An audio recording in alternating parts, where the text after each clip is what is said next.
si Kibuloy. Para na si Kibuloy yung sisiw na dating malaking agila. Ngayon maliit na sisiw na ang lumalabas sa kanyang pagkatao.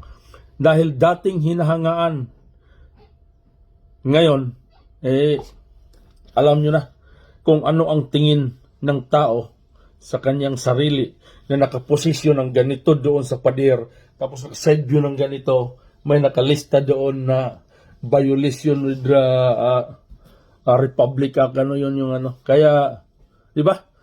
Yung para kang nasintensyahan na ang pagkakilala mo sa sarili mo ay Diyos, na ngayon parang bumagsak ka na doon sa mababang uri ng tao.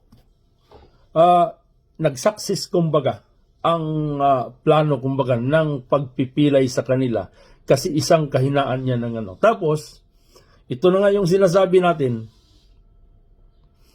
na minsan pag sobra tayo kamataas, hindi rin natin malalaman kung gaano rin tayo bumagsak. Kaya kung mayroon man tayong mga maangkin natin na atin, kahit kanino, kayo man na nanood dito, dapat nasa dahan-dahan lang. Dapat may control pa rin. Na wag mong masyadong kilalanin ang sarili mo. Nasiga na sa lahat, mayaman na sa lahat, at napakasino ka. O, tingnan mo. Kasi, kung limitado ang iyong pag-angkin, pag-claim doon sa iyong kapangyarihan, ang iyong babagsakan limitado rin kasi hindi ganung halata kung paano ka dumapa. Di ba? Kaya, yun ang doon. Pero anyway, tapos na yun kasi ang nangyayari nga doon is a politiko. Personal interest ito. Na person of interest ang nangyayari. Pero sa mga nakaintindi at saka sa hindi nakaintindi, bahala na kung paano nila ma-manage ang pagkakano. Tapos ito naman ngayon, pumalag na naman ngayon si Rodante Marcolita. Yung pangalawang kasi tumama na naman ngayon, atake na naman ngayon dito sa Office of the Vice President ang rising kumbaga ng kanilang pag-attack doon na para bababa, para mangyayari uli yung mga hindi dapat mangyayari. Ngayon, pumalag doon si Marcolita na bakit at tas kaya inimbestigan, bakit ganito ang nangyayari? Parang rebuildi ang pagkadahas na wala man lang tamang proseso. Diretso-diretso na lang ang gagawin. Kumbaga, utos kasi talaga yan ng pinuno. Utos yan, kumbaga, ng isang grupo rin nila doon. Kung may grupo man ng maisog, may grupo rin doon, kumbaga, ng admin. Kaya, pero, ito lang yung masasabi ko na baka isipin ng ibang mga tao na mas malakas ang grupo ni Marcos kaysa grupo ni Duterte kasi kung titingnan mo, si Kibuloy na pahuli, si Kibuloy napatumba, napadapa, napakayamang tao. Tapos, umatake na naman sa Vice President. Sabihin ko sa iyo, mga bro, hindi kasi gawain. Magkakaiba kasi yan.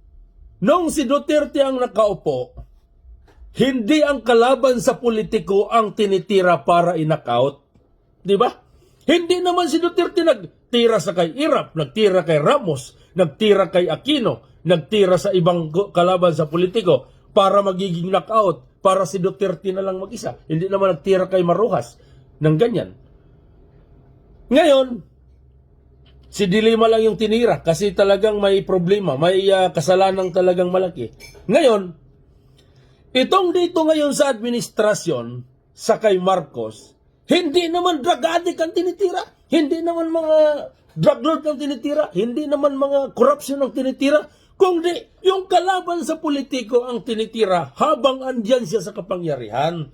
Kaya, yung iba, napatumba niya, kasi andun siya sa power. Kasi kung si Duterte rin ang nandun sa power, tapos tinira niya yung so kahit siguro yung kaya niyang tumbahin sa panahon na yon. Pero hindi yun ang purpose niyang kalaban. Hindi yun ang purpose niyang tumbahin. Dahil ang gusto niyang tumbahin niya kumbaga ang mga tarantado, ang mga korupsyon, at maisalba ang kahirapan. Ngayon, comparison to ngayon. Hindi naman ngayon tinutumba ang kahirapan. Hindi naman ngayon sinasalba. Kasi ang pinagpukusan ngayon na tumbahin, na salbahin, yung kanilang political na mga yung kanilang future politic, kumbaga kung paano may papanalo. Kaya tumbahin ang kalaban habang andon sila sa kapangyarihan. Di ba? So ngayon, kung ito'y sablay na pinagsasabi ko, mag-text ka dito sa akin kasi paliwanagan kita uli kung paano. Kaya, hindi ka pwedeng magsabi, kayo mga supporter doon, kung saan man kayo, side by side, kung saan man kayo, hindi pwede magiging reason out na malakas si Marcos kay Duterte kahit kailanman hindi yan lumakas. Ang nangyayari, siya kasi ang nasa admin ngayon. Siya ang nasa kasalukuyan. Kaya, sinasabayan niya yung gusto ng Amerika, nagkasabwat sila sa gusto ng bossing ng amo niya na ganito ang mangyayari kasi mayroon silang mga plano na hindi natin na matiyak pa kung ano ang pinakadetalye. Pero alam na ninyo kung ikaw nakasubaybay ka sa balita ng Pilipinas. Pero kung ikaw bigla ka lang nakakita dito at hindi ka na relate doon, so wala ka talagang ideya kung ano ba yung plano. Diba? Yun yung totoo. So ito yung masasabi ko. Hindi kailan malakas si Marcos kaysa kay Duterte. Malayo masyado. Kaya ikaw, Dante Maravillas, hindi yung inano mo para kang yung mukha mo parang isang pokpok na chismosa na magsasabi ng walang kakwinta-kwinta. Isa kang balingbing, isa kang bayaran na tao. Dati ini-endorse mo si Duterte. Kasi ang kalaban kumbaga nagpaano ka nakilala ka dahil ang nangyayari doon mo nakikita na si Duterte ang binubuhat ng mga tao. Ngayon, tinitira mo na naman sa vlog mo si Duterte. Wala, hindi. Subukan mo mag-sit ng debate natin. Subukan mo mag-bill to bill tayo para makikilala mo kung sino yung Sabihin ko sa iyo, idol ko yung mga pinagsasabi mo dati. Dante Maravillas ng Bicol. Pero ngayon, hinahamon kita kung anong gusto mong laban. Saan mo gustong maglaban ng bakbakan pagdating dito sa vlogging para maintindihan mo. Kasi para ka ng isang pokpok na marites na walang mga nonsense na mga pinagsasabi mo na animal ka. So yun yung masasabi ko sa inyo, mga kababayan na mga nagasuporta at saka nagasubaybay dito sa istorya ng natin, buhay politiko sa Pilipino.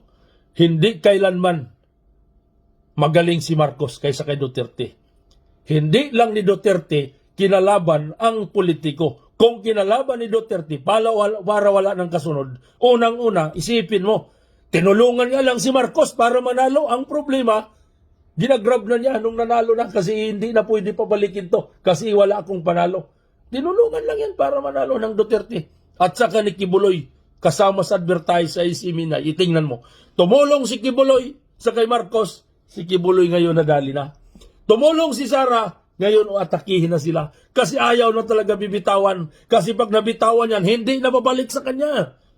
Kasi hindi na babalik sa kanya sa pamamagitan ng pagpapili sa taong bayan. Kung di, babalik yan sa kanya, hawakan niya sa pamamagitan ng kanyang yung parang komunista na sistema at saka hindi demokrasya ang another fight na gagawin kasi gusto nga nila na prime minister na wala ng eleksyon, di ba? Kasi kung eleksyon, hindi naman talaga mananalo. Kaya ito yung pinakagagawin nila. Buhos nila yung lahat kung anong magagawa para sa kanila palagi yung panahon. Ay kung ito, hindi sila mag-success dito. wala na silang panalo. Parang ganun lang yung style ng politiko nila. So, hindi ginusto ng tao. Kaya sila mismo namimilit sa pisto. Pero dito sa isang side, gusto ng taong bayan na sila ang mailuklok sa pisto. Sila lang ang umayaw. Diba? Sige, salamat. Yun na lang. Pag-share na lang kung maintindihan mo. At saka kung nakapabor ka dito sa video na to para magiging may laban tayo doon sa mga tarantado na mga vlogger sa Pilipinas. Sige, salamat.